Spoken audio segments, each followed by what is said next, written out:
Bon allez, trêve de mondanité, on va pouvoir donc poursuivre, ça fait déjà une petite demi-heure, c'était voilà, histoire d'avoir un petit tour d'horizon, on fera en sorte d'être plus assidu, et justement assiduité sera faite avec du coup l'attaque de notre sujet de la semaine, enfin le récap en tout cas de ce qui s'est passé ces dernières semaines. On a décidé pour des raisons de temps, et Chaf clairement actuellement va joindre les mains et me dire merci, de se focus sur 3 tournois par semaine. En priorité, les tournois First Impact. Force aux gens qui s'en foutent, qui sont très intéressés par le Set and Reset. Set and Reset d'ailleurs qui se déroule ce soir. On rappelle par ailleurs que Reza, d'ailleurs, je pense qu'il avait bien joué son poker, le bâtard. Hein, parce que avant qu'il n'arrive, ce qui est arrivé la semaine dernière, il avait déjà obtenu l'autorisation de la part de Damascus d'être la chaîne officielle de rediffusion française. Et c'est vrai que c'était une interrogation que moi j'avais, c'était le Set and Reset, c'est une collaboration franco-britannique et il n'y a pas de restream français ? Qu'est-ce que c'est que ces conneries ? Et du coup, sur en tout cas 2XKO, c'est donc Reza qui s'en occupe, commenté par ce dernier en compagnie de Arctal et de Cell.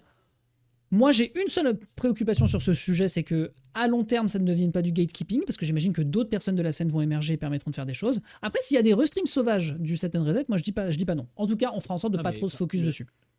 Il y a un tournoi sur ma main gauche, il y en a 3 sur ma main droite. Hein, c'est vrai, mais en termes de francophonie, en termes de francophonie, pour avoir un aperçu et surtout une visibilité, actuellement c'est le Set and Reset qui se fait en France. Et même dans la partie occidentale de l'Europe, c'est globalement ce truc-là. Après, il y a aussi des Anglais qui commandent, ça c'est autre chose. 2026 sera la véritable sortie du jeu.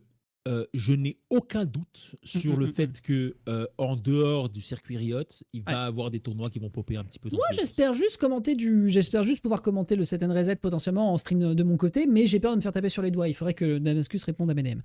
Anyway, donc du coup, 3 tournois par semaine, et on va donc commencer immédiatement avec un tournoi qui commence légèrement à dater désormais, mais il était important. On en avait parlé avec Noka qui va donc faire un tour à Chicago.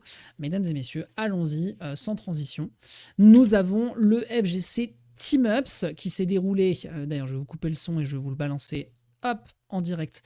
Let's go. Donc vous le voyez, hein, Noka, notre brave Noka qui a débarqué avec sa légendaire vaille bien sûr pour aller casser la gueule à Ikari. En tout cas c'est ce qu'il a tenté de faire. Ikari qui pour mon plus grand désarroi est désormais parti sur Yako, Yasuo Eko. Il a abandonné sa Ilaoi. Je pense que ça lui sert énormément. Il n'y avait pas énormément de concurrence quand vous verrez l'entièreté du top 8 qui était présent sur ce tournoi. Toujours est-il que c'est un First Impact. Il y a eu quand même un pool de joueurs plutôt conséquent.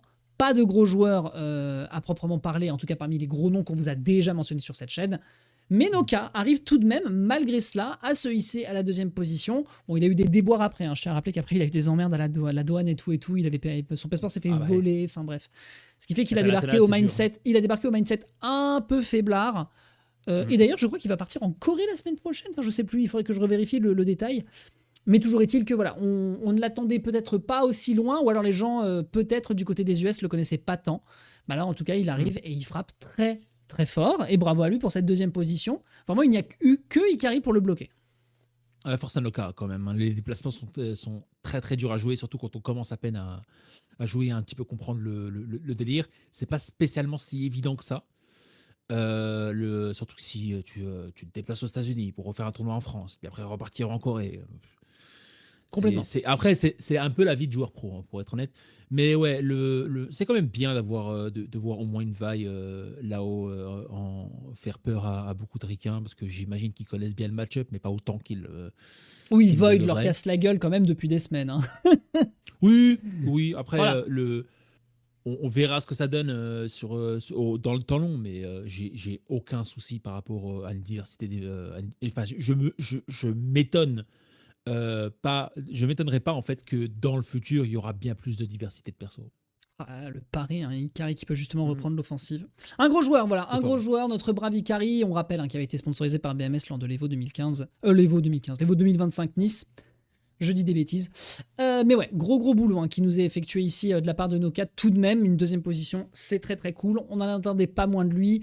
On rappelle qu'il est encore dans le ranking considéré comme le français le plus actif désormais, parce que justement il va y avoir débat par rapport au mindset avec Wawa qui a quand même encore surpris beaucoup de monde. Mais pour ça, il faut que Wawa sorte plus. C'est toujours l'éternel débat. Est-ce qu'il faut faire plus de tournois, quitte à ce qu'il soit plus petit, ou est-ce qu'il faut venir que sur les très grosses dates? Voilà. Vous êtes juge vis-à-vis de ce sujet. Voilà, donc en tout cas, ouais, un beau taf ici qui est exécuté de la part de Noka. Bravo à lui, c'est bien mérité et force à lui, mon ref. Hein, j'espère que tu t'en es sorti avec tes histoires de passeport. Et donc, ce top 8 qui a été rempli de personnes voilà, qu'on connaît pas tant.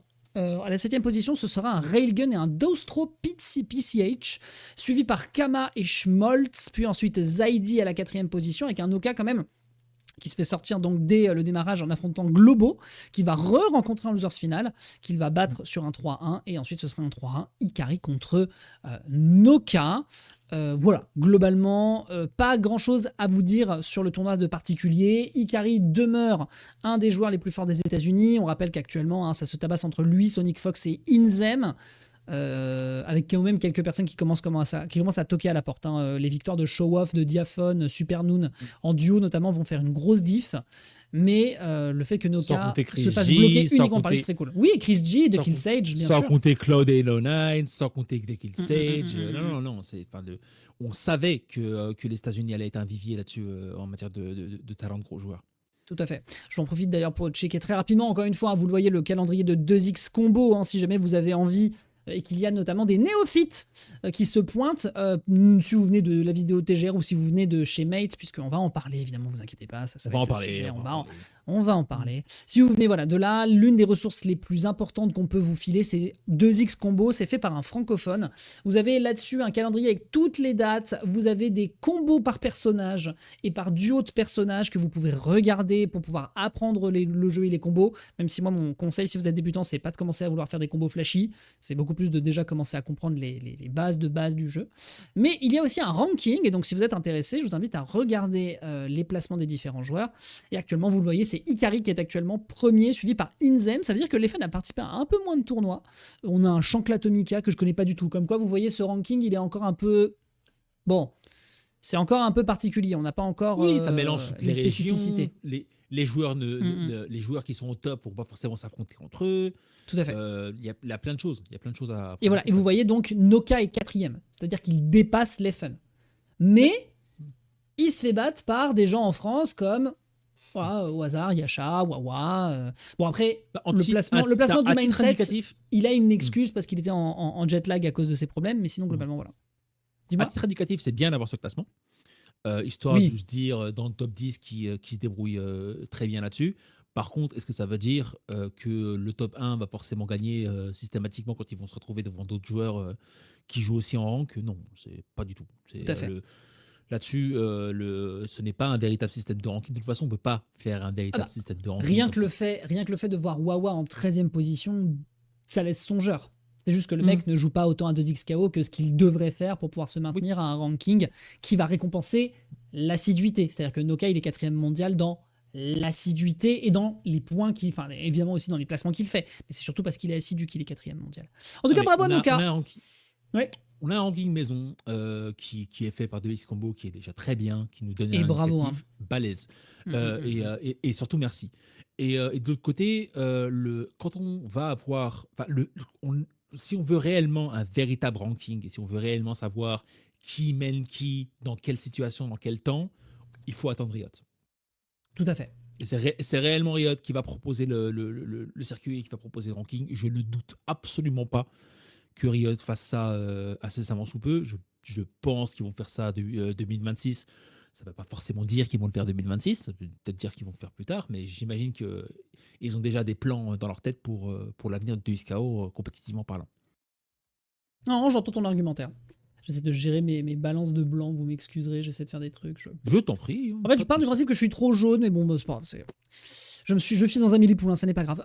Donc bravo à Noka. Bravo à Noka là-dessus. C'est très très chouette qu'il trouve une deuxième position sur un tournoi qui était quand même pas si rempli que ça. Mais en effet, le fait qu'il soit le seul à se frotter à Ikari pour aller aussi loin, c'est de la très bon ouvrage.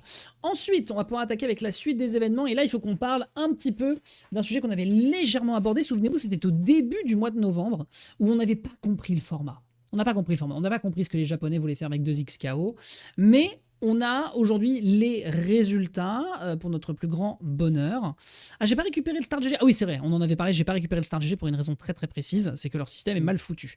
Alors, Mesdames et messieurs, ce que vous êtes en train de regarder actuellement, c'est la grande finale qui s'est déroulée le week-end dernier entre les Twins. On vous a suffisamment parlé d'eux. C'est voilà, le duo de jumeaux qui attendait le jeu de pied ferme, qui ont sacrifié une partie de leurs études pour pouvoir justement réussir, enfin en tout cas qui ont convaincu leurs parents de réussir à faire la composition entre le jeu qu'ils attendaient depuis longtemps et leur parcours scolaire. On rappelle qu'au Japon, c'est très très important.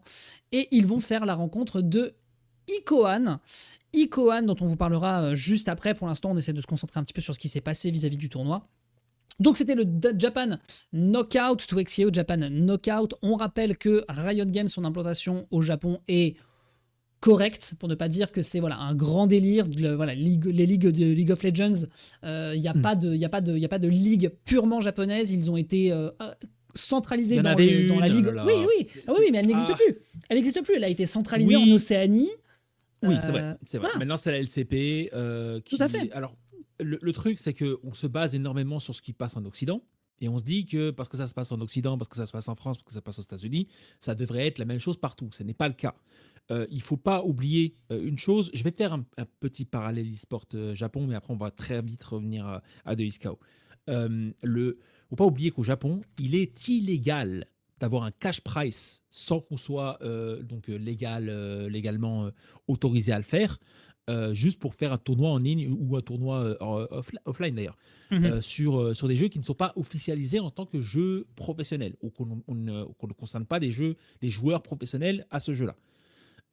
Et ça pose beaucoup de problèmes dans le sens où les tournois communautaires, ils n'ont pas de cash.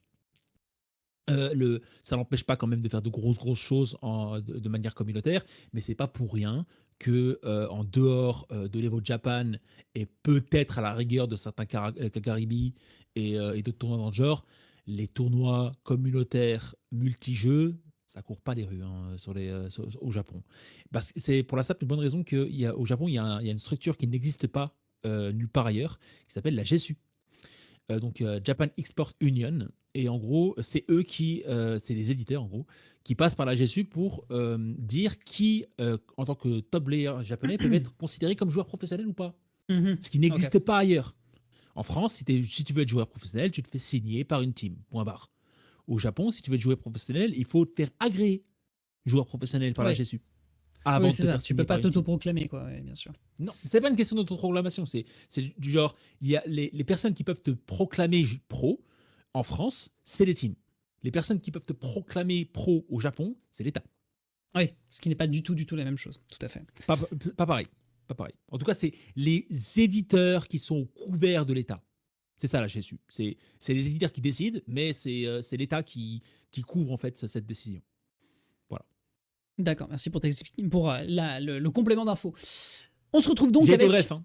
Oui, tu as raison. On se retrouve donc dans une situation où, en effet, en tout cas, en ce qui concerne Riot, l'implémentation est un peu complexe. Et donc, on était en droit de se poser la question de, même si le jeu de combat, c'est quand même un truc assez conséquent, en tout cas du côté du Japon. Hein. Je rappelle qu'ils ont Street Fighter 6, tout de même, ce qui est quand même assez big de leur côté. On était en mode, oui, bon, est-ce que ça va finir par prendre? Est-ce qu'il y aura, est-ce qu'on va se contenter uniquement des lives des Twins qui sont très très chouettes à regarder, et au final, on aura des petits... Et bien au final, on constate qu'avec le 2xKO Japan, et surtout avec ce qui se communique de leur côté, avec des combats d'influenceurs, des combats de team aussi, de joueurs de team, etc., en fait, l'eau prend légèrement, de plus en plus, en tout cas pour qu'il y ait un petit peu d'intérêt sur le jeu. Bon, alors évidemment, il faudra attendre de voir ce que ça donne sur des très grosses compétitions. Je ne sais pas quand est-ce qu'est le prochain Evo Japan. Ce sera peut-être dans le Second Impact, on verra si on en discute d'ici là.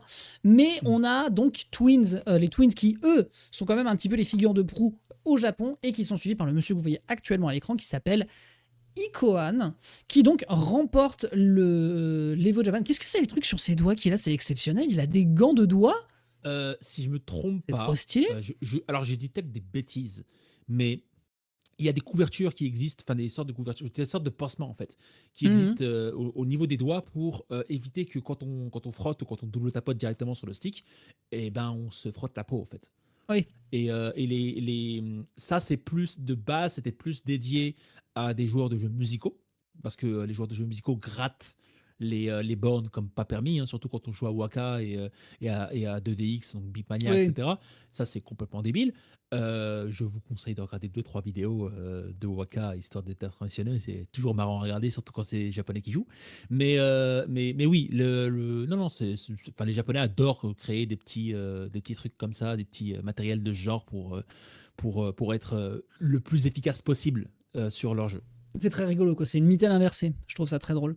Bon, Ikohan réussit à l'emporter et ça n'est pas, en plus de ça, parce que le temps a défilé ensuite, à la suite de ce tournoi. D'ailleurs, je dis une bêtise, c'était le 23 novembre qu'ils se sont tapés dessus. Mais la semaine suivante, nouvelle First Impact, nouveau tournoi First Impact qui se déroule du côté de l'Asie et ça vient casser la gueule aux Twins à nouveau du côté d'Ikohan lors du Tiger Uppercut, qui était un tournoi First Impact. Donc, pour l'instant, c'est encore bref et juvénile, mais on pourrait avoir potentiellement une espèce de combat de deux écoles qui seraient les deux jumeaux passionnés et le mec issu de DBFZ, parce qu'on vous présentait ensuite le profil d'Ikohan qu'on ne connaît, enfin, en tout cas que moi je connaissais pas trop et toi non plus d'ailleurs, où en fait on a le joueur solo présent sur DBFZ, tout ce que tu veux, et les deux jeunes joueurs talentueux. Alors, je ne sais pas si les Twins avaient par contre eux un passé particulier en termes de jeu de combat. Il faudrait que je me renseigne davantage. Je crois pas non plus. Je crois qu'ils étaient là sur les jeux de combat, pas spécialement en mode pro et autres, mais c'est vraiment à 2XKO qu'ils ont décidé de se dire bon, bah, on va mettre. Et donc, pour le coup, ça fait un peu deux écoles, quoi. C'est vraiment un peu l'ancien sur DBFZ qui débarque en solo et qui vient tout casser, ou est-ce qu'au contraire, ça va être la nouvelle gêne avec les deux jumeaux qui sont encore en études, on le rappelle, qui vont venir casser la gueule à l'ancien qui est là depuis un moment. Pour le coup, moi, je suis méga hype, et si cette rivalité s'inscrit dans le temps. Alors, Ikohan, attention, Goichi est en train de taper à la porte, mais pour l'instant, c'est voilà. Mais après, petit humour, si on se fie au Wikipédia, si je ne me trompe pas, Ikohan a commencé en 2021-2022. 2019, mais il n'avait pas fait 2019, des gros placements, le Covid est arrivé, et ensuite il est venu en 2021. Je vais vous montrer un petit peu son Wikipédia. Si on considère monsieur comme étant de l'ancienne gêne en 2019, je me transforme en tas de cendres. Immédiatement. Alors, je vais vous checker ça rapidement. Ah, attends, c'est un petit peu trop gros peut-être. Ouais, c'est trop gros. Donc voilà, vous regardez un petit peu ce qu'il a fait en termes de ranking. On a regardé un petit peu ensemble tout à l'heure. Voilà, donc il fait des placements modeste, il fera quand même 3e sur un tier 2. Après, il faut voir la valeur de ce que c'est qu'un tier 2 sur un tournoi comme des BFZ en 2019. Mais globalement, il fait des placements qui sont extrêmement stylés, genre premier, on le voit encore, 2e, 3e, premier. Toutes ces premières places, malheureusement, sont que sur des tiers 2, pas sur des tiers 1. Il fait des bons placements, notamment dans les qualifiers des Fighters World Tour. Il fait des placements de 3e place sur des tournois qui ont quand même un petit peu de prestige. D'ailleurs, il va croiser des gens comme un certain Wade, donc comme quoi les joueurs se connaissent et ils vont certainement peut-être avoir l'occasion de se recroiser sur 2XKO. Je vois également qu'il fait la rencontre d'un certain Nitro qu'on a peut-être déjà vu sur un tournoi 2XKO. Je vois du Inzem également. C'était en 2024 lors des World Tour Finals où il fera 7e et 8e. Donc voilà, donc a priori, le mec n'est pas totalement un nabab. Les gens savent à peu près de qui on parle. Après, le coup du tier 1, tier 2, surtout du côté de Wikipédia, ça ne va pas dire grand-chose. D'accord, ça c'est intéressant. Tier 2 peut être méga stack. Oui, en fait, le problème, c'est qu'on est sur un site e-sport qui réunit plein d'e-sports différents. Donc, ils sont obligés un petit peu de simplifier l'intégralité de leur lexique. Mais tier 1, tier 2, surtout pour le genre de tournoi, ça ne veut pas dire grand-chose. Ça veut juste dire que le tournoi était un peu moins stack, un peu plus stack. Le moins connu, plus connu. Genre, un combo breaker qui va avoir moins de monde va être tier 1 parce que c'est combo breaker, mais un tournoi avec bien plus de monde qui est moins connu va être tier 2. Qu'est-ce que ça veut dire ? Voilà, après c'est dans le futur, hein, on verra bien ce que ça donne. Naturellement. Voilà. Toi, qu'est-ce que tu en penses de la rivalité qui est en train de peut-être naître? On verra évidemment les prochaines compétitions où ils vont se croiser. Je pense que le l'Evo Japan sera certainement extrêmement évocatrice, si tant est. Évidemment que 2XKO soit dans le roster, mais je pense que ça va être le cas. Je pense que Riot va clairement taper du pied pour faire en sorte que ce soit le cas. Je rappelle que dans le même intervalle, on ne connaît pas encore trop la scène coréenne, la scène chinoise aussi peut-être. Donc il y a vraiment des choses qui pourraient se passer sur cet Evo Japan, et surtout les joueurs qui viendraient des US et autres qui pourraient aussi vouloir se frotter un petit peu aux joueurs japonais qui sont encore assez méconnus entre guillemets. Mais Twins et Ikohan, moi je trouve ça très très cool et j'ai hâte de voir comment est-ce qu'ils vont se frapper sur la gueule pour déterminer qui l'emporte. Est-ce que finalement le pari du duo de 2XKO l'emporte sur la constance et l'ancienneté de la part d'Ikohan? Toi, t'en penses quoi? Moi, déjà, petit aparté par rapport à l'Evo, le jeu est créé par les gars qui ont créé l'Evo. Je ne vois pas un seul Evo à partir de maintenant Qui n'aurait pas de 6KO, sans, bien sûr. qui n'aurait pas de SKO. Il n'y en a pas un seul. Ensuite, c'est un petit peu plus compliqué de parler duo solo, etc. Dans le sens où, encore une fois, toujours, je reste dubitatif par rapport à la viabilité du duo dans le temps. Mais le jeu, même si je reste dubitatif, ça ne m'empêche pas de mettre quand même un gros billet sur les Twins parce que ces gars-là ont un talent pur et le dosent uniquement ce jeu-là. Ouais. Et en tant que frères, ils se connaissent par cœur. Donc c'est une exception à la règle, plus qu'autre chose. Ça ne veut pas forcément dire. Après, sur le papier, c'est Eko Yasuo versus Eko Yasuo. Bon. C'est qu'est-ce que ça change, tu vois. Oui, c'est tout à fait vrai, Bon. oui. C'est tout à fait vrai. Je suis d'accord avec toi sur ce point-là. Mais voilà, moi, personnellement, j'ai un tout petit bout d'enthousiasme. Ça va, Nymph, la forme. Moi, j'ai un tout petit bout d'enthousiasme où je suis en mode, on va peut-être pouvoir commencer à raconter des histoires sur le jeu. Parce que, je veux dire, actuellement, l'histoire en Europe, elle est un peu particulière. C'est-à-dire qu'en fait, on a tous les, entre guillemets, tous les seconds couteaux qui se frappent sur la gueule pour déterminer qui est le meilleur deuxième. Et Wawa vient et leur met à tous une grosse fessée. Et après, il repart dans sa montagne pendant quelques semaines.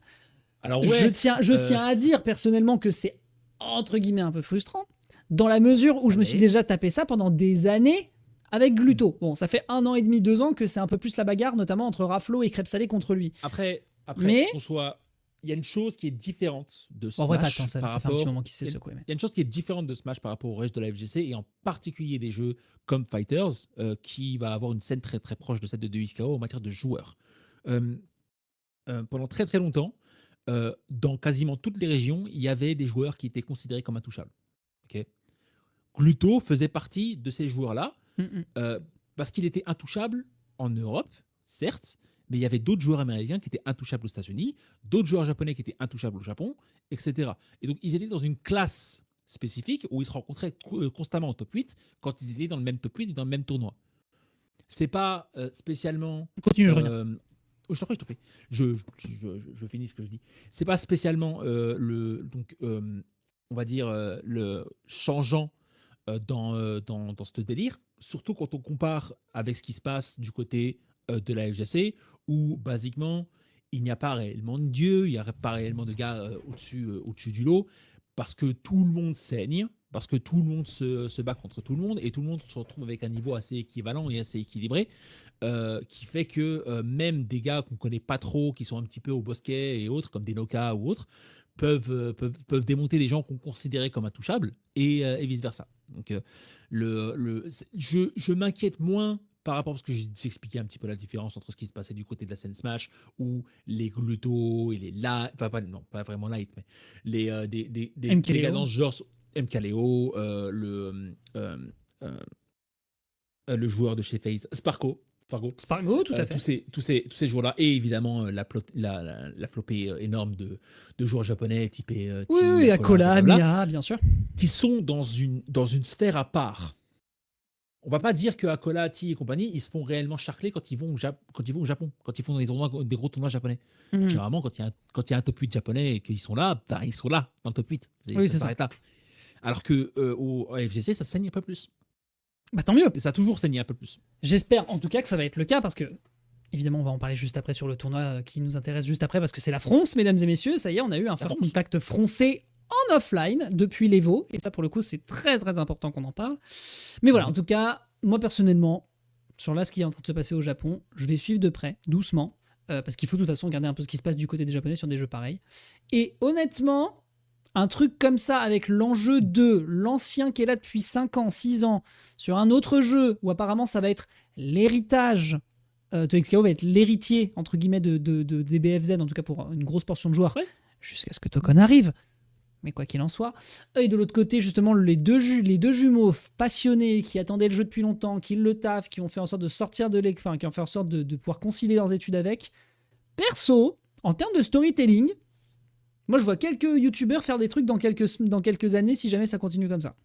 Voilà, je pose ma pièce. J'espère. La création de contenu, on en a besoin surtout pour les jeux comme Deus KO et on a besoin d'hyper ça au maximum pour bien faire comprendre à Riot qu'on veut que le jeu marche. Donc, mais vous l'aurez vu ici en premier. Moi, c'est ma take. Vous l'aurez vu ici en premier. Dans quelques temps, ça parle des Twins sur des grosses vidéos un peu docu façon TPK ou autre en France ou dans le monde. Vous l'aurez vu ici en premier. Les Twins, c'est important qu'on en parle. Ouais, si tant est qu'ils arrivent à surmonter Ikohan. Pour l'instant, c'est pas le cas. Ikohan, il est venu 2 fois. Il leur a fait 2 photobombes dans la gueule avec le trophée à la fin. De toute façon, TPK a déjà fait des trucs autour de Goichi, de Sonic Fox et d'autres joueurs dans le genre, donc je vois bien. Si les Twins se débrouillent réellement bien, je vois bien TPK faire un petit truc autour des Twins. Voilà. Et Ikohan donc à surveiller parce que voilà, un ancien de DBFZ, on a bien vu à quel point les anciens de DBFZ sont des menaces. Et justement, ça y est, nous y sommes, mesdames et messieurs. Il faut qu'on en parle. Parce que évidemment, ça a été la patate chaude de cette semaine précédente. Ça a été un petit peu la surprise. Parce qu'on partait pas forcément du principe que c'était jouable, notamment pour des teams de très haut prestige, d'aller chercher de la FGC, surtout sur un jeu naissant. Ah, toi, t'es sceptique. Le KC avait déjà fait ses preuves en prenant Genius en tant que créateur de contenu. C'est pas spécialement bien passé, mais au moins ça explique qu'il y a des teams comme Mate qui décident de s'y mettre. Voilà. Oui. Ouais. Après, la grande question, c'est que... de toute façon, on va en parler. Pour l'instant, faisons un rapport simplement factuel de ce qui s'est passé, mesdames et messieurs. Disons ce qui s'est passé et après on va débattre. Exactement. Du coup, j'en profite. Parce que évidemment, j'ai pas pensé à faire ce truc-là, mais c'est vrai que c'est plutôt pas mal de réagir directement en l'ayant sous les yeux. Je me dépêche. Alors, boum, je fais très vite. Si t'es directement sur la page des mecs, tu vas creuser, mon vieux. C'est ça le problème, c'est qu'ils ont posté beaucoup de choses. Parce qu'en fait, ils l'ont annoncé pendant leur... alors, je vais le dire sans image. Les mates ont fait, donc les Japple Mates, l'équipe de Squeezie, blablabla. Évidemment aussi l'équipe de Kotaga. Et si je ne me trompe pas, Nikoff aussi dans un autre jeu. Je sais plus ce que Nikoff, absolument, qui désormais fait partie des CEO, tout à fait. Oui, voilà. Et donc ces trois-là, maintenant, là pour l'instant, ils ont la team. Ils ont l'une des teams les plus... C'est bon, je l'ai. Voilà, ils ont l'une des teams les plus respectées en matière d'e-sport en France et en Europe, clairement. Pendant leur en fait, ils ont fait je crois qu'ils ont appelé ça une keynote, si je ne me trompe pas. Et une keynote, exactement comme Apple à l'époque. Et donc, en fait, c'est un moment annuel où ils annoncent tout justement tout ce qui est prévu du coup pour l'année à venir, puisqu'on est bientôt en décembre. Les nouveaux sponsors, la nouvelle merch, les nouveaux rosters et nouveaux rosters. Et donc, 2 personnes. Et on va regarder ça ensemble. Alors, je me dépêche, je vais juste remodeler le son pour que ce soit clean. Donnez-moi une toute petite seconde. La régie et la magie du direct. Boum. On va vous mettre 10 décibels de diff et on va écouter ça ensemble. Alors, enchanté, moi c'est Reza, l'équipe, ancien joueur professionnel de jeux de combat sur Mortal Kombat Dragon Ball FighterZ, désormais commentateur, host, organisateur d'événements et bien évidemment chez Gentlemate. Je suis super content de ce qui se passe en ce moment chez Gentlemate et on va tout faire pour prouver à l'équipe que vous avez bien fait d'intégrer la FGC. Pour ceux qui ne connaissent pas WoW, qui sont un petit peu étrangers dans la communauté de jeux de combat, il faut savoir qu'il a remporté un peu moins d'une dizaine de Major Tier 1 sur Dragon Ball FighterZ, notamment à travers l'Europe, l'Asie et les États-Unis. C'est le seul joueur français à ce jour de l'histoire à avoir réussi le doublé la même année sur un jeu, c'est-à-dire remporter l'Evolution Championship Series, qui est le plus grand tournoi open bracket au monde de jeux de combat, mais aussi les championnats du monde de son jeu en question. C'était en 2022 pour Dragon Ball FighterZ. Objectif de cette année, tout éteindre, sans prétention. Vraiment tout éteindre. Wawa fait un super All Star. Il faut savoir que pour l'instant, il n'a perdu aucun tournoi. Il peut y avoir des hauts et des bas. On ne dit pas que ça va être à 100% tout droit. Mais en tout cas, on est toujours derrière les joueurs, quoi qu'il se passe. Wawa est un des meilleurs joueurs du monde actuellement sur le KO, possiblement le meilleur. En tout cas, on reste confiant pour le voir à chaque fois dans les phases finales. Wawa, c'est avant tout un passionné de jeux de combat, un très grand compétiteur et probablement l'une des plus grandes légendes de la FGC française. Les gars, montez dans le train parce que là, ce qui va se passer, ça va être exceptionnel.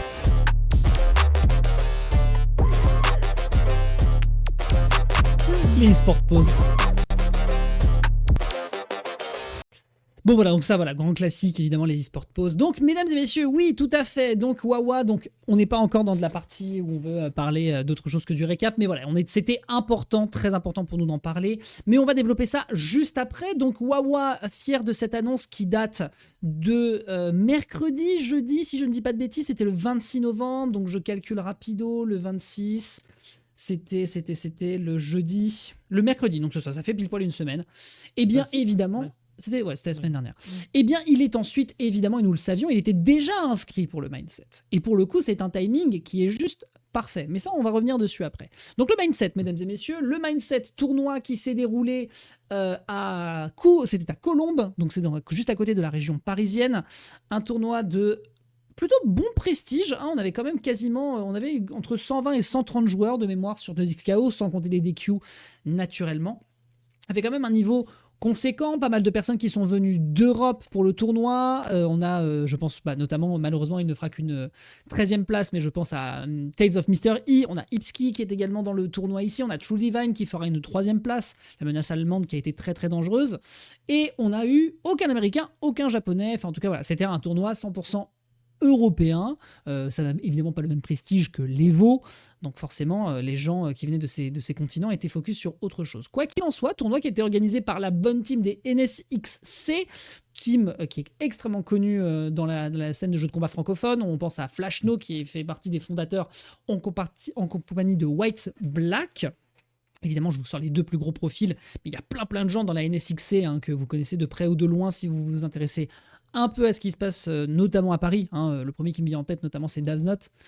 Ça et tout un autre tas de profils sur leur équipe. Et donc, c'est la 2e année qu'ils proposent cette compétition à Colombes. Je ne sais pas pourquoi est-ce que je bloque sur Courbevoie, mais c'est à Colombes. Et, Si je ne me trompe pas, je crois que Davsnot est maintenant Netra. Je crois qu'il est plus NSXC. En tout cas, le premier qui me venait en tête, c'était lui. Oui. Un tournoi de très bonne facture. La plupart des gens qui y sont allés l'an dernier ont dit que c'était l'un de leurs events favoris. Et pourtant, l'UEFA existe, donc c'est vous dire que les ambiances de tournoi varient selon ce que vous cherchez dans un tournoi spécifiquement. Mais un tournoi je pense donc que Oui. ça doit jouer, à mon avis, sur le fait que à l'UFA, le jeu n'était pas spécialement encore sorti. Oui, Donc, non, mais évidemment. Mais après, moi, je te parle juste d'ambiance de tournoi au sens général. On est dans une version très prestigieuse pour l'UFA. Et il doit y avoir, je sais pas, peut-être ce truc de très, très rendez-vous entre potes au mindset. On n'y est pas allé. Alors ça, pour le coup, on va quand même faire un culpa immédiat avec mon bon on chef. se mord un peu les doigts, pour être honnête. On n'est pas spécialement content de nous-mêmes. On n'est pas trop content. J'avoue. Mais en vrai, on ne pouvait pas. On pouvait juste pas. Ça. Moi, de mon côté, je pouvais juste pas. Donc, je vais pas rentrer dans les détails, mais non. Non, mais c'est vrai qu'on a fait une préparation qui était trop limitée. C'est vrai qu'on s'est regardé dans le blanc des yeux à 10 jours de l'événement en se disant bon, on veut y aller pour faire un peu de créa content, on pourrait faire des interviews, discuter avec des gens. En plus de ça, Wawa qui venait de se faire recruter, on aurait pu faire un react justement des footage qu'on aurait monté, etc., etc. Oui. Bon, après. Sauf que justement, on s'est regardé, on s'est dit bon alors attends, est-ce qu'on a des skills en montage? Oui. Combien de temps ça nous prendrait pour faire un montage à peu près propre? Ce genre de truc. Est-ce qu'on a le matériel? On a des micro-cravates, certes. Est-ce qu'on a une caméra décente? Pas sûr. Parce que plein de trucs qui faisaient que si on était venu en spec, on aurait kiffé et on aurait peut-être pris des footage ou des machins qu'on aurait postés sur le Twitter. Mais overall, oui. On était un petit peu trop bas par rapport à ce qu'on voulait. Je sais pas vous les gens, il y a que Nymph pour l'instant sur le chat, mais nous, on est perfectionniste maladif et ça c'est un problème. Mais en même temps, mais complètement. Et le truc, c'est que pour vous et pour vous montrer que on dit pas forcément que des bêtises et qu'on essaye de qu'on n'est pas 2 druides sur nos sièges, oui. Voilà, et on essaie de faire les choses méga propres. Donc, il va arriver un temps où, par exemple, moi, je vais apprendre des logiciels de montage, apprendre à utiliser des logiciels type Illustrator et autres, créer un maximum de contenu, me renseigner, etc., etc. Ça prend du temps, oui. Mais pour faire les choses propres, pour faire les choses de la manière dont j'ai en tête, et je dis je, mais je sais très bien que Dex... On a globalement la même vision. On a globalement la même vision. Là-dessus, on a besoin de temps pour faire les choses propres, et surtout, on a besoin de moyens. On ne va rien vous demander, hein. C'est pas prévu. Je ne vais rien demander à... Ouais. Non, c'est pas prévu. Enfin, pour l'instant, c'est pas prévu. Moi, dans ma tête, je serais du genre à me dire que je vous demanderai quelque chose à partir du moment où je vous rends quelque chose. Oui. Là, pour l'instant, j'ai rien à vous rendre. C'est ça. On n'a rien à vous proposer particulièrement pour que vous puissiez vous. Oui, tout à fait, complètement. Donc oui, l'idée, c'est vraiment de faire les choses propres. On ne voulait pas forcément arriver les mains dans les poches sur un événement qu'on considère réellement important. Le mindset était cool. ok. Vous voulez pas arriver comme ça. Très très bien à suivre. Moi j'ai passé un bon samedi à suivre le tournoi. Je l'ai regardé dans un premier temps chez Reza sur son stream perso, parce qu'il y avait beaucoup de mates évidemment qui étaient en train de suivre. Et ensuite il a fait le raid, et puis ensuite c'est parti. Je suis retombé sur je suis retombé sur le commentary, je crois, de Liv et de Cell, et puis ensuite il y a eu permutation avec alors d'autres les mates personnes. c'est les joueurs. Les mates c'est les joueurs. Et les fans c'est les green suits. Intéressant. Pour le coup, intéressant. En fait, c'est comme le Blue Wall avec. Globalement, avec KCE. globalement, moi, ce que j'ai fait de l'entièreté de mon début d'après-midi sur le stream de Reza, c'est il y avait des gens qui posaient des questions. Reza pouvait pas répondre à tout parce qu'il y avait beaucoup de monde. Du coup, j'ai fait complément d'infos avec d'autres personnes et du coup, on donnait des infos sur des machins, sur des trucs, etc. C'était très cool. Parfait. C'était globalement très très chouette. Alors, évidemment, on n'allait pas puber notre propre prod, etc. puisque les gens s'en foutaient Non. un peu.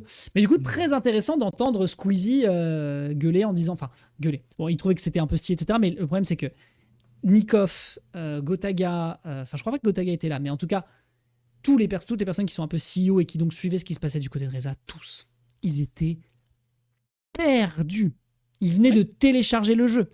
Ils venaient de télécharger le jeu, littéralement. Non mais mets-moi devant le LoL. Bah, évidemment, bien devant sûr. Fortnite. Non, mais naturellement. Et du coup, c'était Super. intéressant. C'était intéressant. D'ailleurs, petit complément d'info qui était là, c'est que je crois que Squeezie se butait un peu à l'époque sur Tekken 7. Ah, Je ne sais pas. Non, en tout cas, mais c'est ce qu'il a dit, je crois, justement pendant le live. J'imagine qu'à la sortie de Tekken 7, tu devais peut-être créer un petit peu de contenu parce que je sais que Canal+ était un petit peu intéressé du côté de leur création de contenu du côté de Click TV à faire des trucs autour de Tekken.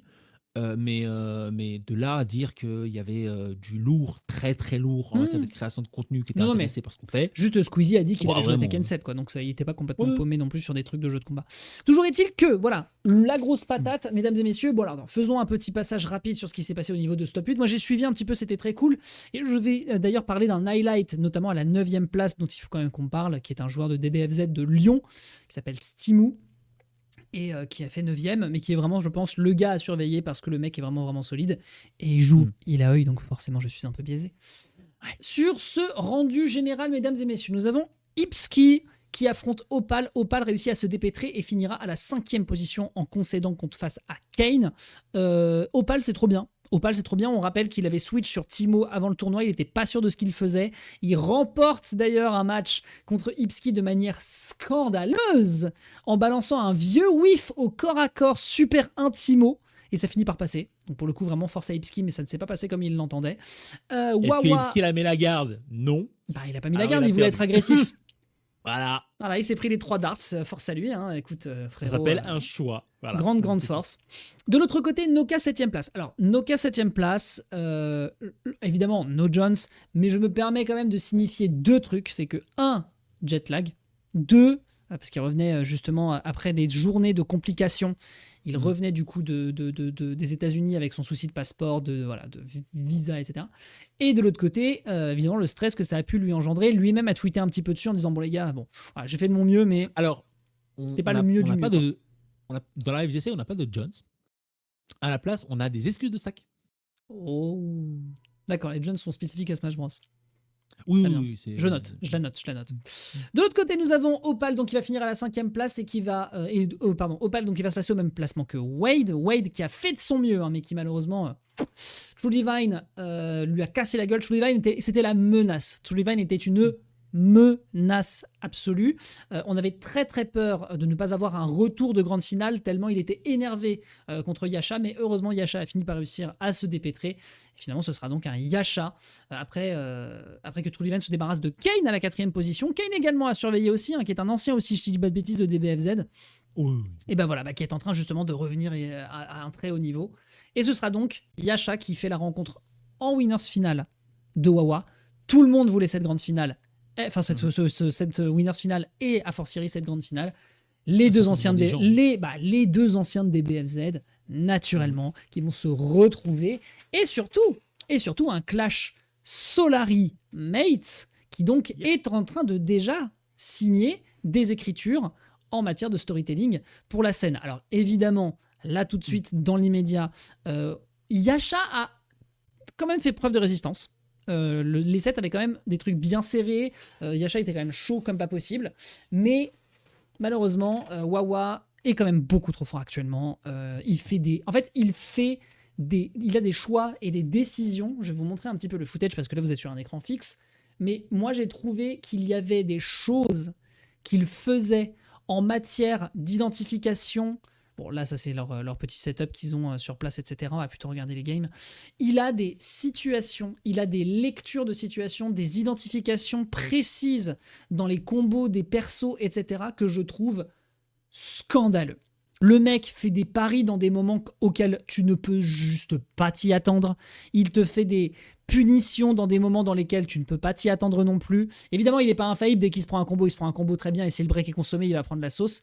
Mais il y a une gestion... non pas tant des ressources, qui est quand même important dans un jeu comme ça, mais surtout des punish, des fenêtres de frame, qui fait que le mec, actuellement, d'un point de vue théorique, et donc qu'il applique dans la pratique, est au-dessus de tout. Les gens ont sincèrement été choqués. C'était Reza qui commentait, c'était choquant.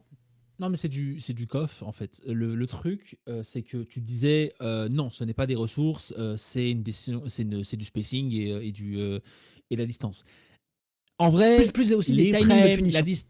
Oui, mais les frames, la distance et timing de punition, surtout en matière de timing, surtout en matière de temps dépensé, c'est un petit peu de la ressource. Oui. En fait, alors c'est dur, mais en fait, c'est comment dire, quand je le dis comme ça, c'est bizarre. Parce que distance. Ouais, tu dis, il n'y a pas de barre, il n'y a pas de barre.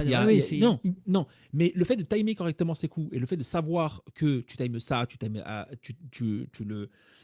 l'as à je ne sais combien de frames et tu vas la sortir à je ne sais combien de frames, etc. Ça fait partie d'une certaine gestion que les joueurs de jeux de combat, en tout cas de très très haut niveau, doivent avoir. Et Wawa, alors il y a pas mal de jeux qui demandent ça, mais le jeu où il a été plus connu Wawa, surtout quand il avait à peine 9-10 ans, c'était KOF 13. Et KOF 13, c'était que ça à l'époque. Et en matière de gestion, de spacing, de machin, tout ça. Et ça m'étonne absolument pas que Wawa soit super fort dans ce point-là, quoi. Ah bah, en tout cas, voilà, il l'a dit lui-même, hein, il a attendu le jeu dès son annonce.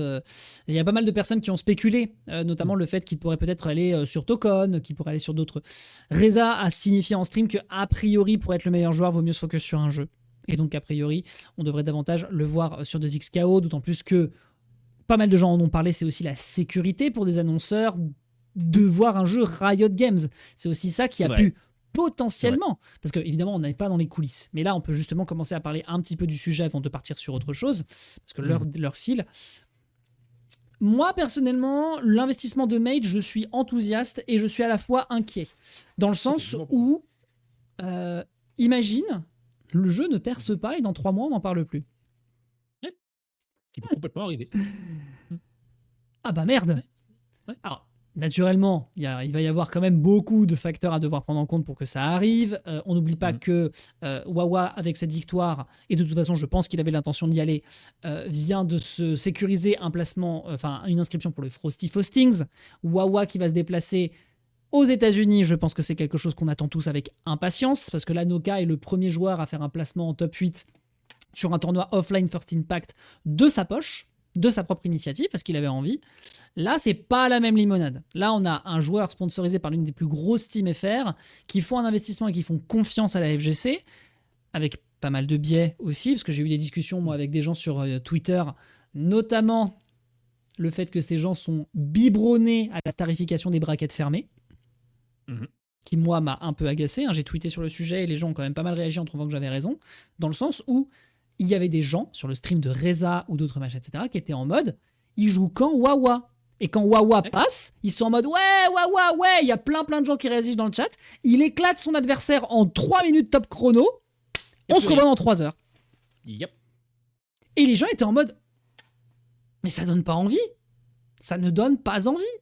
Et donc, évidemment, il y aurait tout un sujet à discuter de manière généraliste pour les jeux de combat, mais nous, on était là à leur dire, bah écoutez, Sakor de chez Solari sur les majors, il vient faire son propre stream, il y a tous les matchs de Gluttony sur son stream, bah là, écoutez, qu'est-ce que ça vous coûte de soit faire venir un mec de Mate avec un bon téléphone, une bonne batterie externe, un trépied, pour des micros, je pense pas, ou alors sinon d'installer votre propre stream avec un ordi, soit fourni par la venue, soit vous le ramenez vous-même parce que ça coûte pas tant que ça, vous le mettez dans un coffre de voiture, c'est tranquille et vous avez très certainement des ingénieurs audiovisuels, me prenez pas pour une quiche, vous avez des gens qui savent faire ce truc-là dans votre boîte. Voilà. Par contre, ça a un coût. Et c'est vrai que du coup, il y avait cette espèce de dichotomie entre on doit faire des efforts dans le sens où en fait, et en plus de ça, oui, et en plus ce qui est rigolo, c'est que leurs arguments c'était les mêmes que la K-Corp. Vous étiez en mode, oui, mais vous devriez nous dérouler le tapis rouge. C'était la même chose que disait la K-Corp. On va vous donner un max de visibilité. Ça y est, vous allez enfin sortir de la S grâce à nous. Mhm. Moi, Ah, j'étais là, j'étais en mode, Vita- mais ça va pas. Mais Les vous- Hornets de chez Vita disaient la même chose. La C'est une même folie. chose. C'est une folie. C'est une folie. Il n'y a pas un lien bizarre entre les mates Ça cassés et s'appelle- Vita? Ça s'appelle de l'ego trip. C'est de l'ego trip Ça s'appelle de l'ego starifié, trip. starifié, Qu'on- biberonné, parce qu'on qu'ils soit- partent du principe que comme ils ont Squeezie dans le club. Alors encore une fois, no offense, hein, s'il y a des gens de mail qui tombent là-dessus, etc. Juste pour que vous compreniez d'où on vient, on est bien conscient, mesdames et messieurs, que Étoile, qui est un par exemple pour Smash Bros, qui est un gros fan de Smash Bros. Hein, le mec vient de faire un tournoi offline là dans le sud de la France, à Montpellier, etc. Le gars, si ce mec-là n'a pas permis à ce que Nintendo se dise oui, effectivement, nous devrions nous investir sur le jeu parce qu'effectivement, il y a du manque à gagner et on pourrait faire des trucs, etc. La présence oui, d'Étoile, qui d'ailleurs fait les restreams des UFA Smash, pour si tant est qu'il y en ait, n'a pas changé la face du monde. Alors effectivement, c'est pas un club Alors, e-sport, je suis d'accord. Et Kameto a qu'on soit mal clair. fait son taf vis-à-vis de Smash Bros pour le territoire français. Mais ça n'empêche pas Oui. qu'on est complètement tous et toutes conscients que Squeezie, Gotaga, Nikov, tout ce que tu veux, ne vont absolument pas changer le destin de la FGC. Part En pas tout trop cas, en vite France. besogne, parce que tu disais Étoile n'a pas nécessairement changé le game parce que Nintendo n'a pas réfléchi par rapport à machin. L'inverse a plus ou moins existé. Il faut se rappeler que du côté de Street Fighter, il y avait la Street Fighter League, la version européenne de la Street Fighter League. Il a été co-streamé par Capcom a laissé Mister MV co-streamer en français la Oui. Street Fighter League pour représenter. Donc, en soi, il y a une certaine émulsion qui se crée. Je vais Oui, je dis repartir pas, parce je dis pas non plus que sur c'est ton sans truc- effet, il faut dire la vérité, bien sûr. Voilà. Sur ce que tu as dit, il y a 10 000 sujets à unpack et je suis désolé d'en oublier. Mais le sujet principal, c'est les mates qui veulent avoir une présence et qui veulent se motiver au maximum et surtout veulent faire plaire au green suit, qui veulent juste voir Wawa et voir un Wawa en train de péter des bouches et de passer à autre chose Sauf sur que le tournoi. Le Oui, format ne permet pas de voir Wawa pendant 3 heures casser la gueule à des gens. c'est pas une question de format. C'est tu demandes à, enfin, par exemple, hein, Squeezie va dans les worlds de Fortnite et il fait son propre stream et il highlight principalement parce qu'il a sa propre régie, il highlight les gars qui jouent chez Mate. Certes, ok. Faut pas oublier en fait parce que tu me disais Wawa, faut qu'il fasse des résultats, Wawa. Ils ont signé 2 personnes, Solari. Ils n'ont pas que signé Wawa. Ils ont signé Ah oui, non, Reza tu veux dire aussi. Mate. Oui, alors ça, pour le coup, c'est vrai Mate, que Mate. là, ça donne un complément. C'est vrai qu'on n'a pas trop mentionné et que c'est vrai qu'il est passé en stream. Oui, Il c'est vrai faut le qu'on mentionner. on parle du joueur donc, qui arrive à se placer premier du mindset et qui est donc encore actuellement l'invaincu en Europe. Alors attention, intéressant tout de même, à l'Evo, il n'avait pas perdu ne serait-ce qu'un round. Là, il y a des gens qui commencent à le faire saigner. Donc ça, c'est intéressant. C'est-à-dire qu'il perd des rounds. Il a perdu des games, il a perdu des rounds. Ah, mais c'est bien à pour l'époque, à storytelling, l'Evo, mais c'était il pas. peut- À l'époque, à l'Evo, ça n'était pas le cas. Donc, doucement, mais il sûrement, faut on commence à qu'on prenne- trouver des trous. Non, mais oui, il faut qu'on prenne du recul par rapport à Wawa. On a déjà assez parlé de Wawa comme ça, et Wawa est extrêmement important. Il n'y a aucun souci là-dessus. Wawa est le centre même de l'équipe FGC. Du côté de Mate, pour l'instant, c'est le seul. ok. Non, bien sûr. Mais c'est vrai que par Mais contre, il faut garder en tête un Mate- truc, c'est qu'il y a quelqu'un qui va les accompagner, et pour le coup. Merci. Mm, mm, Mate, c'est aussi de la créa contenu. Ok. Et ils ont pris un mec spécifique de la créa contenu pour faire le boulot FGC du côté des mates. Et c'est Tout à fait. Reza. Reza était en charge de la créa contenu, ou de la créa contenu, en charge en tout cas du commentarié et de plein de choses au niveau du mindset. Reza ne peut pas se séparer en deux, les gars. Soit il décide de faire le boulot du mindset, à savoir main commentateur, etc. Soit il décide de que être là pour Oui, Wawa. Et ce qu'il a décide fait de faire d'ailleurs son boulot de en mate. début de journée. Ce qu'il a fait d'ailleurs en début de journée. Voilà. Mais c'est vrai tu que- ne peux pas faire les deux. C'est vrai que aussi il y a une dynamique moi que j'ai mentionnée sur les tweets, etc. C'est, enfin qui est important, je pense personnellement, c'est il va falloir réussir à éduquer. Et ce que n'a pas peut-être réussi à faire K-Corp, je ne sais pas. Mais il faut réussir à éduquer les gens pour leur faire kiffer la scène plus que le joueur. Et dans un club qui starifie justement ses membres, Je pense que c'est délicat. Parce que moi, pourquoi nous on kiffe regarder de la FGC? Parce qu'on kiffe regarder les joueurs s'affronter. Pas parce qu'on Il y a kiffe ça. un joueur s'affronter. Quand on voit un joueur Il y a qu'on ça. aime passer à l'écran en mode let's go, mais le reste du temps, on est quand même intéressé par ce qui est en train de se passer. Bah, le Et truc, ça en fait, va être c'est que- un vrai travail d'éducation. Le truc, c'est que la diversité est plus intéressante pour nous que juste regarder qui joue et comment, en fait. Le truc, c'est que sur un seul match-up, on peut avoir des joueurs qui vont jouer des match-ups différents. Enfin, 10 joueurs qui vont jouer exactement Mhm. le même match-up. On peut avoir 10 fois le même match-up et 10 fois des matchs complètement différents. Complètement. Et ça change totalement par rapport à la dynamique qu'on peut avoir dans d'autres e-sports. Je dis pas que les autres e-sports sont complètement pareils, c'est pas ce que je suis en train de dire. Évidemment que les matchs changent à chaque fois en fonction des jeux.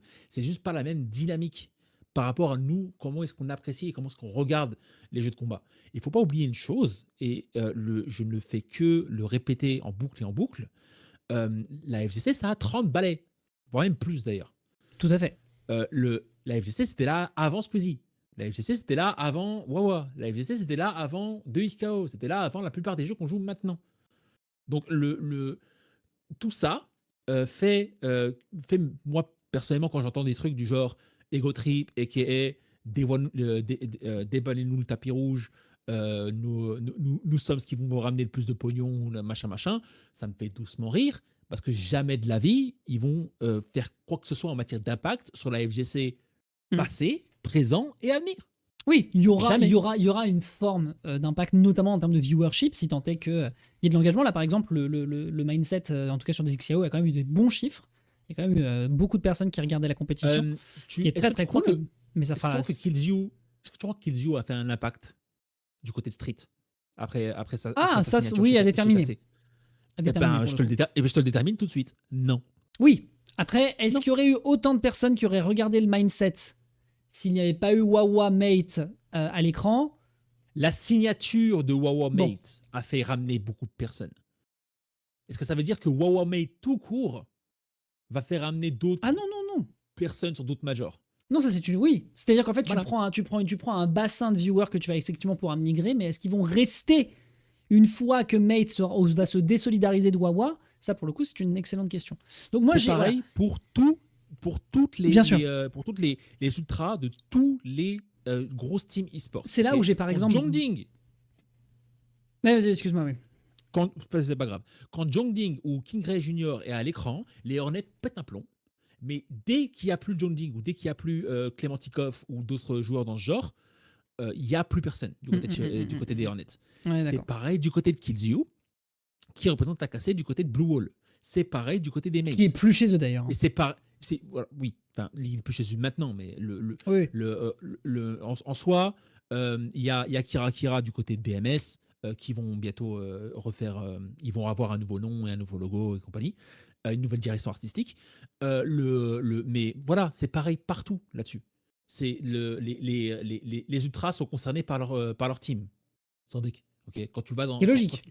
Quand tu vas au coin du Parc des Princes, qui est composé à 90% par des fans du PSG, Marseille-Nantes, ça n'a pas grand-chose à carrer. Hein. C'est vrai. normal. Le truc, c'est que vu que c'est pas un jeu team, on ne voit pas la présence de ces teams-là tout le temps. Bien sûr. Non. Après, c'est là où j'ai Moi- un petit peu de respect, notamment pour Sakor, qui a permis d'éduquer en tant que passionné de Smash Bros. Sur la scène Smash Bros, où il y a pas mal de gens de Solari qui suivent malgré le fait que Gluton ne soit pas forcément présent. Mais oui, je vois Moi, ce que tu m'évoques. Moi, je vois la SFL. Ok. Je vois ce qui s'est passé du côté de la Smash French League aussi. À l'époque. Smash French League et Street Fighter League, SFL. Tout à fait. Et donc, je vois ce qui se passe là-dessus et je me dis, ok, on joue à des jeux individuels. D'accord, on joue à des jeux individuels, il n'y a aucun souci. C'est pas balèze, les teams.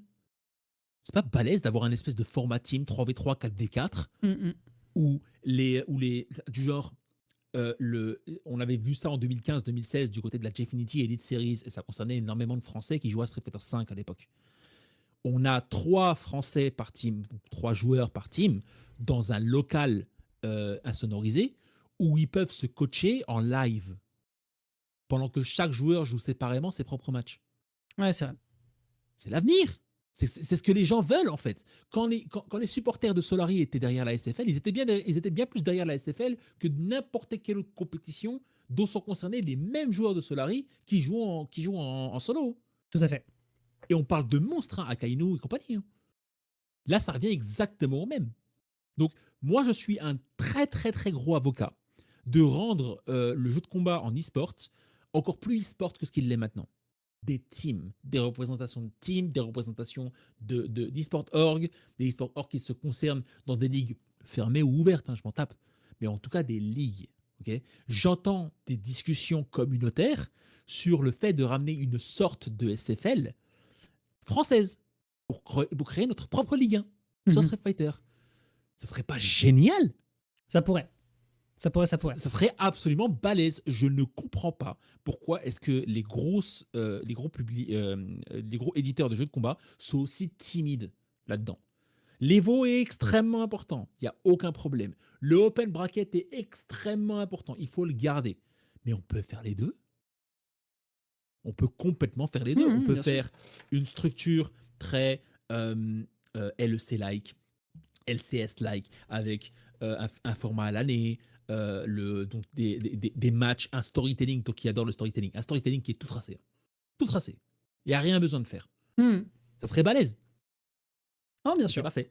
Pour moi, c'est un effort des éditeurs plus que c'est un effort des teams. Oui, et puis il y a aussi il faut aussi comprendre qu'on est dans un monde et dans un univers dans lequel les teams doivent aussi pouvoir comprendre l'implication qu'il doit y avoir pour que justement leurs joueurs soient suivis, qu'il y ait un encadrement. Ça doit venir un petit peu d'eux et ça doit venir aussi des personnes qui font partie du club. Et je maintiens qu'avoir un bon téléphone, un bon trépied, tu peux montrer des matchs, il n'y a aucune difficulté. Et clairement, ça ne va pas être que de la responsabilité de Wawa. Wawa, s'il y a un event en live, ça va être de la offline. Responsabilité de Reza. Ça va être la responsabilité de Reza. De Squeezie, même pas de Reza. Mais je ne vois pas Reza se balader avec un téléphone et un trépied sur son temps libre sur un event. Imagine, il est en train de commenter un bloc. Squeezie a autre chose à foutre. Pas Squeezie. Je suis désolé. Pas Squeezie directement. Reza, pourquoi? Non mais oui. Là on n'est pas d'accord sur une chose, Dex. On a recruté Reza, enfin du côté de Mate, ils ont recruté Reza pourquoi? Pour être à création de contenu Mate. Bien sûr, mais imagine, il est à l'UEFA, il est en train de commenter un bloc de 3 heures et Huawei est en train de jouer sa poule.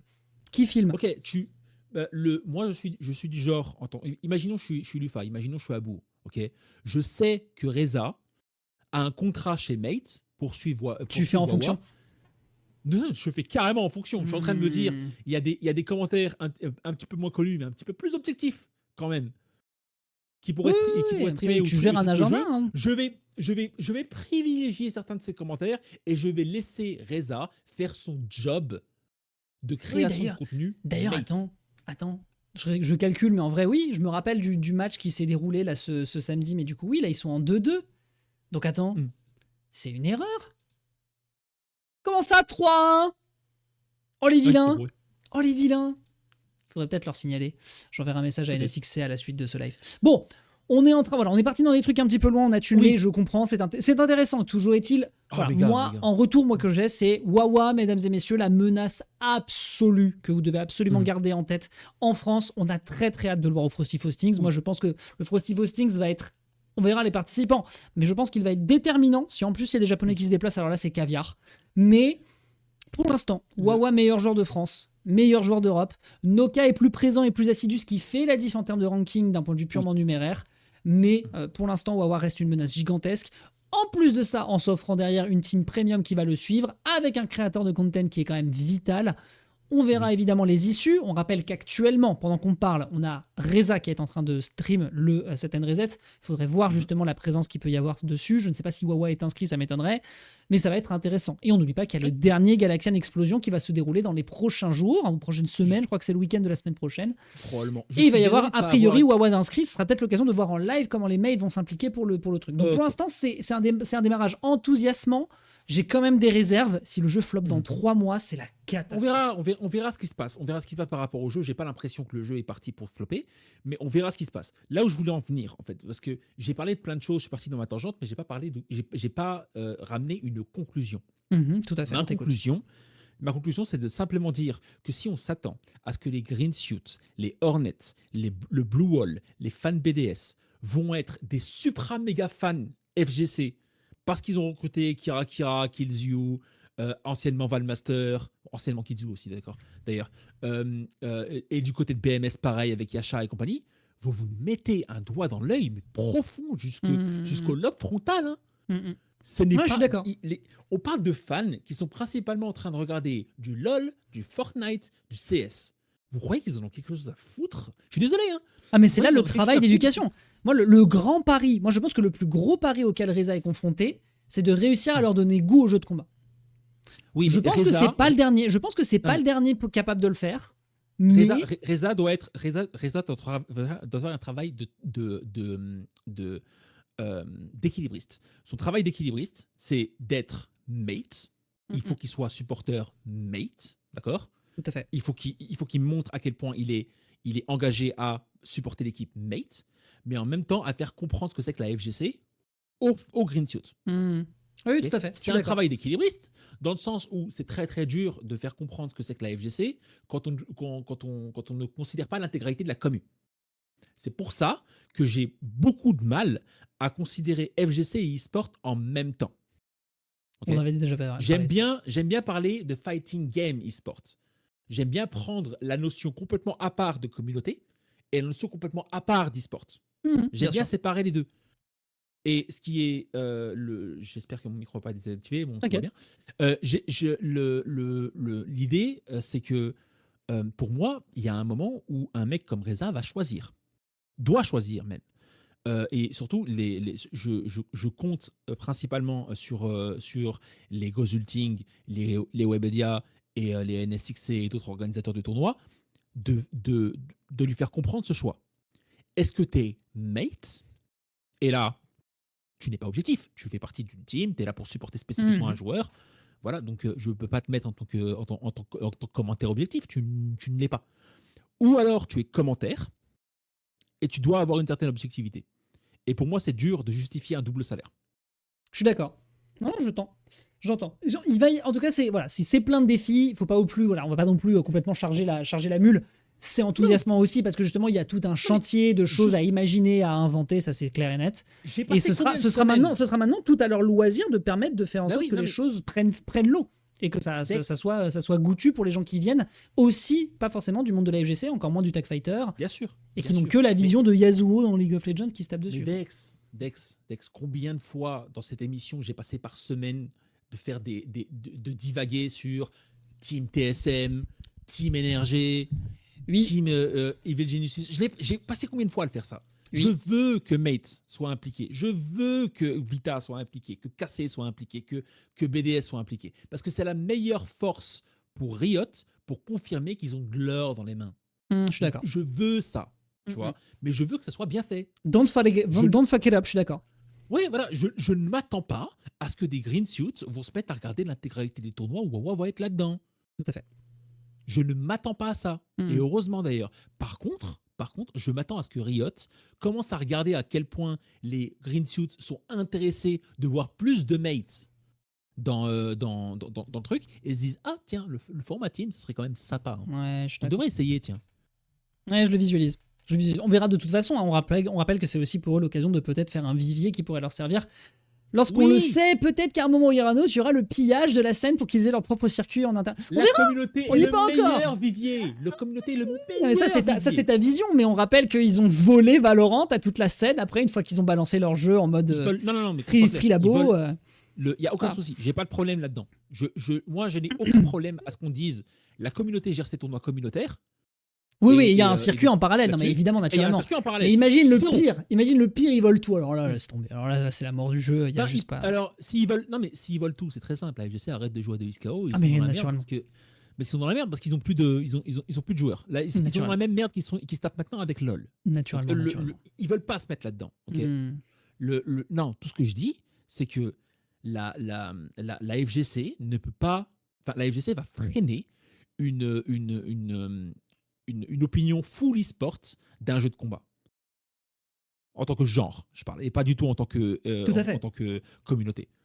On peut très bien lolifier à 350% à donf un jeu de ce genre. À partir du moment où moi j'ai vu des compétitions monstrueuses autour de Brawl Stars, autour de Identity V que personne ne connaît ici, autour de Clash Royale.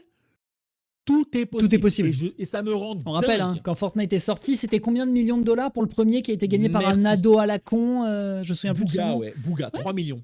Et 3 ce qui me millions. rend dingue, c'est que des gros éditeurs, typés Capcom, même typés Nintendo d'ailleurs, typés Riot, ne se disent pas peut-être qu'il y a un moyen de faites plus d'efforts sur les teams, faites Ouais. plus d'efforts Et sur puis les même- orgs.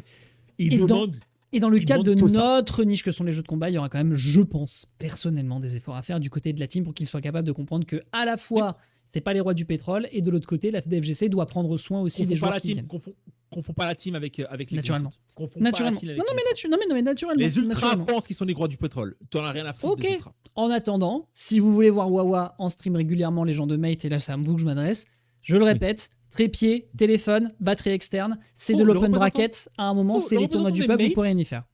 Le représentant des mates de la FGC, c'est Reza. Tu crois qu'il connaît rien à la communauté, Je pense très Il a certainement bien qu'il va se quand même. Je pense très certainement qu'il va se débrouiller, et de toute façon son épreuve, et c'est ce qu'il a dit ces derniers temps, ça va être de les éduquer. Il va littéralement leur faire des lives avec le glossaire. Donc à partir de là, on sait que ça part dans de bonnes voies. En tout cas, on a un petit peu tunnelé. On va juste regarder très rapidement, bien évidemment, le tournoi duo pur du main set. Je vous le fais en très très vif. C'est remporté par Yasha et Kane qui font un 2-1. Donc c'était même pas du BO3. Ça, par contre, je suis surpris que le best of 5 ne se fasse que pour les phases finales. Moi, personnellement, j'aimerais que ce soit davantage du best of 5, notamment sur toute l'intérieur du top 8, vu que les matchs vont très très vite. Mais je suppose que c'est un format standard. Sur des BFZ, c'était déjà du BO3 jusqu'à la winners finale. Je Oui, ne sais pas, en je suis fait, pas assez connaisseur. il n'y a- Je il clôture n'y a juste pas cette de BO. phrase. Attends, je clôture juste cette Oui, phrase. excuse-moi. Kane, Yasha qui l'emporte. Donc Yasha a quand même son petit prize spot supplémentaire des First Impact. Merci Riot. Et c'est une victoire contre Wade / Noka. Donc quand même, c'était pas les derniers des peintres. Donc vraiment, Yasha, il faudra aussi le garder dans un coin. Et je rappelle encore une fois, moi personnellement, mon highlight, c'est sur Steamou, joueur lyonnais, qui était le meilleur joueur lyonnais de DBFZ, qui revient sur 2XKO et qui est en train, sur les weekly là-bas, de tout défoncer, qui est la weekly qui est faite par Booby. Et il est en train vraiment de doucement faire son petit bonhomme de chemin. Il s'en sort très bien. Excuse-moi, du coup, ces histoires de format de BO3, BO5. Encore une fois, je reviens au fait qu'il y a 2 rounds par game. Parce qu'il y a 2 rounds par game, est-ce que c'est vraiment Oui. utile de mettre des BO5? Oui, c'est vrai, j'entends ce que tu es en train de me dire. Non, mais j'entends ce que tu es en train de me dire.